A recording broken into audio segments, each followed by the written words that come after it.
X70 komfort pozitsiyasini olish kerakmi yoki ozgincha pul qo'shib premium pozitsiyasini olish kerakmi? Bugun shunga javob topamiz. Komfort pozitsiyasida oddiy fara, premium pozitsiyasida LED fara. Komfort pozitsiyasi muskullarni taranglashtirish uchun, zarli o'rniga kapot ochib yopsangiz bo'ladi.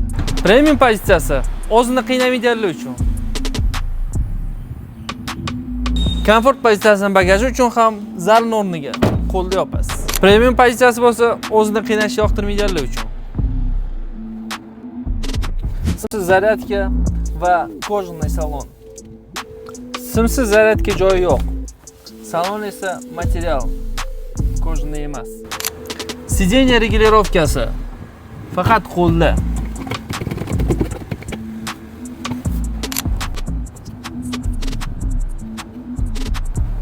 Orqa sideniyalar isitish tizimi premium pozitsiyasida, komfortda esa yo'q.